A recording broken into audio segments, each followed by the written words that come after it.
What's up, good peoples? It's the Ancestry Chronicler here, the Sean J. Gandy.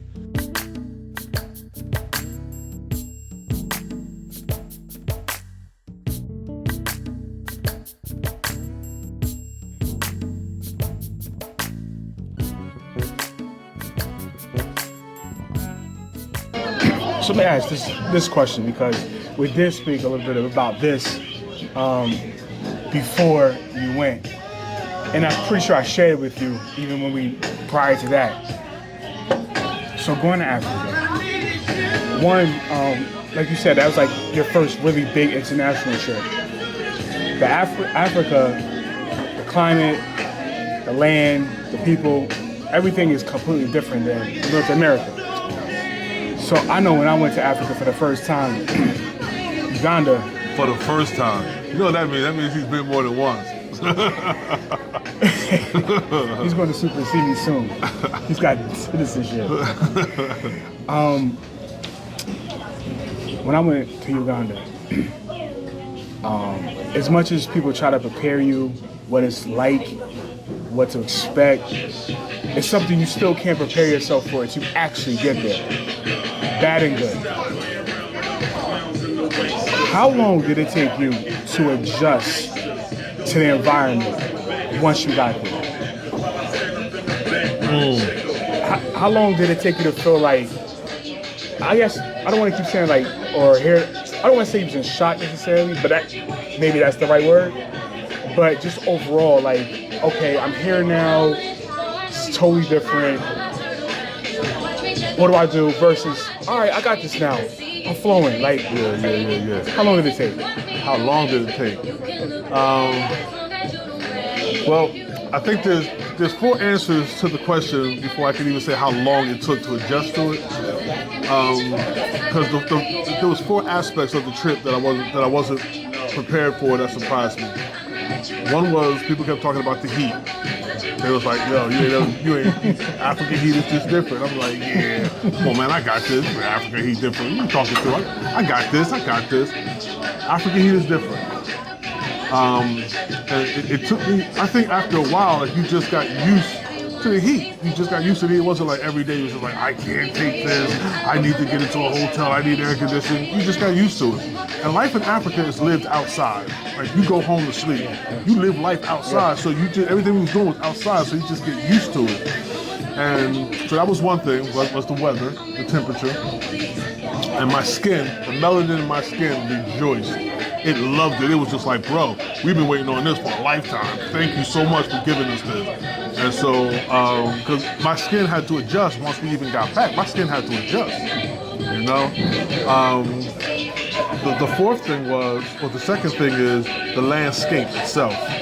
A lot of roads unpaved, a lot of uneven roads. So they have what they call the African massage. Is when you get in a vehicle and you travel throughout Africa and your vehicle is... Did they have a lot of Land Cruisers out there too? A lot of Land Cruisers? I didn't see any Land Cruisers. Okay. Yeah, because we went out to the province a few times, but we spent the majority of our time in Freetown. Okay. So it's more urban. Okay. Yeah, so it wasn't a lot of that. So it's the landscape is the second thing. The third thing is all these black people. Bro, black people as far as the eyes can see. Yeah. Like, I live in a world where we are the minority. And you can, like you take note of if it's a predominantly black, if it's not black, if You shouldn't go in here. yeah, exactly. You take note of that. But everywhere was black people. And that was amazing. That was Sounds like Detroit. that was beautiful. That was just awesome. And so that was that. And then there's a subject on that, because I had two reactions to that. Okay. But so adjusting to that, it was maybe 3 days before I left. Yeah, that long. It was 3 days that I left, because at some point, not in a negative way, Yeah. just because I kept pinching myself. Because there were times where I thought I was in Jamaica. Like there was times I'd be out there, I was just like, is this Jamaica? Interesting. Because Come back to that one. the Creole accent. Well, can I leave it? Okay, so you come back to No, go ahead. But okay, because the Creole accent is so similar to the patois of Jamaica, and it's very similar to Gullah Geechee. okay. It's so similar, like it is so similar, like some of the same exact words and everything, and their cadence and their dialect. So at times I was just like, yo, this is just like Jamaica. I feel like I'm in Jamaica. Obviously, I've been to Jamaica before, and so I had to pinch myself like, dude, you're not in Jamaica. And they love reggae music over there as well. So Uganda reggae was super big too. Yeah, reggae music. Caught me off guard with that one. Yeah, reggae music is big over there. Yeah. And so there was that. So I just had to keep reminding myself, because like I said, it was just surreal. So I had to keep reminding myself, like, dude, you are here. And like everything just had to remind me. I constantly was reminded of that because I knew I was not where I used to be. I knew I was someplace other than where I always, was known to be here in America. Yeah. So yeah, it took me about, and that's the whole experience, because the way it happened, Jay, is I was standing there. I forgot, it was an evening trip. We went into Freetown. We went to the museum. And because they had some kind of ceremony there. They were going to feed us, and they had a ceremony there. The department of, bringing people in, the commissions, the relics department and everything. And I remember I got off the bus, and I heard the African drums playing the celebration. I saw the trees, the statues around me, the buildings around me. And I think at that moment, it was almost an out-of-body experience. At that moment, it just hit me. Two different ways it hit me. One was, you are here. You are home. You are home. Yeah, that's going to be my next question. And then the other thing that hit me almost simultaneously is, but yet this place is so other than. Like the culture is distinctly different. Yeah. There's traces of the culture that we brought over, we were able to maintain as black folks in America. But it was so other than. And so my next thought was, with my family, who in my family would be able to come over here and look beyond the otherness of the culture and say, I am home. So that was a moment that I'll never forget. It's funny you had touched upon that subject about being like, feeling like it was home, because it is in my opinion that I believe right now, I recently got the feeling that, or observation or assessment, whatever you want to call it, that black people now in the world are more divided now than ever before. This is my opinion. And right now in America, we have a big movement. Most people, if you're not familiar with, the ADOS, FBA movement, Foundational Black Americans, American Descendants of Slavery. And then you have Africans and Caribbean blacks who are saying like, we're this, we're that, we're not you, you're not us, this and that. Being someone that went to Africa, I try not to entertain that argument, because sometimes if you haven't experienced something, you can't convince that person what your observation is, what your feeling is, whatever it is wrong. Right. It's not accurate. You should experience it yourself before you just automatically shut that view out or whatever it is out. When I went to Africa, there were so many parts that I was like, ain't no way. Ain't no way we not related. Yep.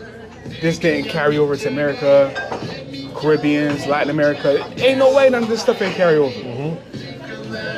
What would you say to people out there who are saying, I'm not African, I don't want no parts of Africa, I'm this, I'm that? People who just totally separate themselves from Africa. What do you have to say to them? And just to add to that, I want to hear about your personal experience, because we often hear in America, Africans saying, you're not us, you're this, you're that. They separate us as well.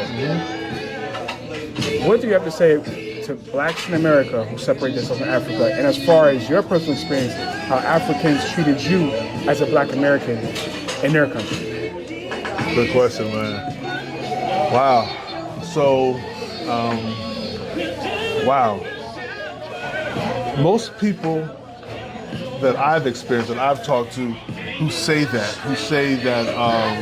I'm not African, I'm not a part of Africa, I don't want to be a part of those people, are people who've never been to Africa. Yeah. And it's so easy to draw that conclusion when you ain't never been there. So my thing is, like you said, like you really can't tell them anything because they're stuck in their ways, they're there. You can try as much as you want. My thing is, go there. Go there and holler at me when you get back. Tell me what you think once you get back. Let me hear what your conclusion is once you get back. Right. Now I can take your argument as a friend of mine used to say, for serious. You know, and I can consider your argument as something that we can talk about and discuss. Other than that, I'm just like, you've never been there, dude. Like, you've never been there. Right. And so, like, go there. Once you go there, you can experience that. Then we can talk. Now, I have to ask you, you can answer the other part too, but let me just ask this really quick. Did you see anybody that looked like you or anybody in your family while you were there? Bro. Gotta ask that question. Bro. So I was in South Africa. I didn't even leave the United States yet. I was just at the embassy, the Sierra Leone embassy in Washington, D.C. And I'm like, because my wife's family, both her mother's side was Gullah Geechee and her father's side is Jamaican. Both of them tested, their branches lead back to Sierra Leone as well, Mende and Timide tribe. And I'm sitting in there and I'm like, my God, it's like my wife's father's people, like my wife's father's father, his brothers, and I was just at the embassy. Then once I got to the country, I was seeing cousins, first cousins, aunts, uncles. I was just seeing everybody there. One dude looked so much like my uncle, Dempsey, who passed away. I tell people that I didn't even want to go up and introduce myself to him because he looked so much like my Uncle Dempsey. I said, man, if he opens up his mouth and he sounds like Uncle Dempsey, yo, it's gonna be mad creepy. I was just like, you know what? Nah, that's good. Whiting mac and cheese and yams. Mac and cheese and yams right here, my sister.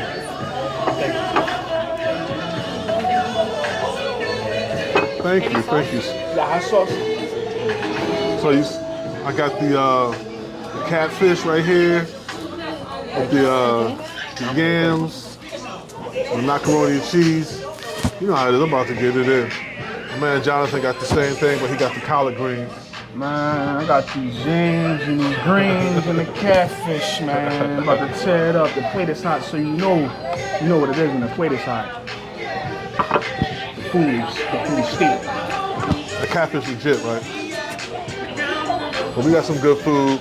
Once again, if you're enjoying this conversation, be sure to like it, give it the thumbs up. It goes a long way when you like the video. And once again, I'm the Ancestry Chronicler, Deshaun J. Gandy. We're here with my boy J. Trav, Jonathan.